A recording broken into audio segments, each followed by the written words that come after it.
রিশাদ হোসেন গড়লেন ইতিহাস আর বাংলাদেশ করে দেখালো অসাধ্যকে সাধন। 208 রানের টার্গেটের ম্যাচ মিরপুর শেরে বাংলায় ছড়ালো উত্তেজনার পারদ। আগে ব্যাট করে স্লো উইকেটে অর্ধশতক হাঁকান তাওহিদ হৃদয়, সাথে দারুণ খেলেন অভিষিক্ত মাহিদুল অঙ্কন। এরপর বল হাতে জাদু দেখান রিশাদ হোসেন। ক্যারিবীয়দের বিপক্ষে বাংলাদেশের এমন জয় নিয়ে বাকিটা জানবো রিপোর্টে।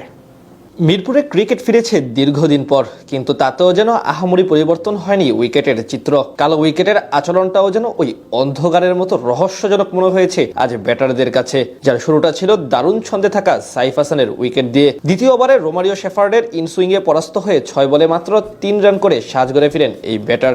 দীর্ঘদিন পর জাতীয় দলে ফিরে ভক্তদের সুনজরে ছিলেন সৌম্য সরকার, কিন্তু সেখানে প্রত্যাশার কিঞ্চিত পূরণ করতে পারেননি তিনি। জয়ডেন সিলসের ফুলার লেন্থের ডেলিভারি বাজে শট খেলতে গিয়ে পয়েন্টে ধরা পড়ে মাত্র 4 রান করে বিদায় নেন সরকার। পরপর 2 উইকেট হারানো বাংলাদেশকে পথ দেখানোর চেষ্টা করেন নাজমুল হোসেন শান্ত এবং তাওহিদ হৃদয়। দুজন মিলে বেশ ধীরে সুস্থে সামলাতে থাকেন ক্যারিবীয় বোলারদের। একের পর এক ডট বল খেলে চাপ বাড়ান মিরপুরের স্লো পিচে। মাঝে 82 বল পর্যন্ত অপেক্ষা করতে হয়েছে একটি মাত্র বাউন্ডারি দেখার জন্য। এই দুজনের ধীরগতির পার্টনারশিপ ভাঙে 23তম ওভারে 63 বলে 32 রান করা শান্ত বিদায় নিলে। এদিকে 87 বলে ক্যারিয়ারের 11 নম্বর হাফ সেঞ্চুরি পূরণ করেন হৃদয়। ততক্ষণে অবশ্য টাইগারদের রান রেটের হার নেমে যায় 3.5-এর নিচে। 50 করার পর টিকতে পারেননি হৃদয়, 51 রান করে বিদায় নেন পেভিলিয়নে। ক্রিজে এসে এদিন শুরু থেকেই ডিফেন্সিভ মনোভাব নিয়ে খেলতে থাকেন অভিষিক্ত মাহিদুল ইসলাম অঙ্কন। 40 ওভার শেষে বাংলাদেশের স্কোরবোর্ডে জমা হয় মাত্র 140 রান। অধিনায়ক মিরাজ এদিন আউট হন 17 রান করে। এক প্রান্ত ধরে রেখে ব্যাট করতে থাকা অঙ্কন অবশ্য করতে পারেননি নিজের প্রথম ম্যাচের প্রথম হাফ সেঞ্চুরি।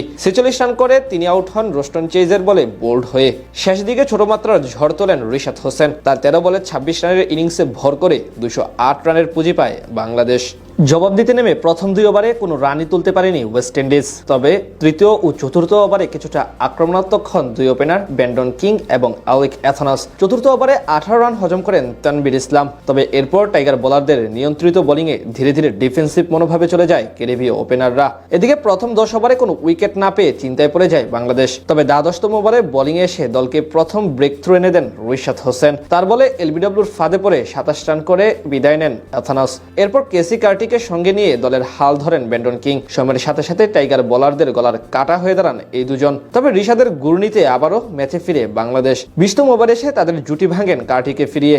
পরের ওভারে এসে সেট হওয়া কিংকে আউট করে প্রতিপক্ষকে পুরোপুরি চেপে ধরেন এই লেগ স্পিনার। তার কাছ থেকে আসে 44 রানের ইনিংস। একই ওভারে রাদারফোর্ডকেও আউট করেন তিনি। এরপর রোস্টন চেসকে আউট করে ওয়েস্ট ইন্ডিজের 17 রানের আগেই তুলে নেন 5 উইকেট। এদিন বাংলাদেশের ইতিহাসে প্রথম লেগ স্পিনার হিসেবে ওডিআই ম্যাচে 5 রান নেওয়ার কীর্তি গড়েন এই লেগ স্পিনার। এদিকে এক প্রান্ত ধরে রেখে ম্যাচ জয়ের স্বপ্ন দেখাতে থাকেন শাই হোপ, কিন্তু টাইগার বোলারদের দৃঢ়তায় আর পেরে ওঠেননি তিনি।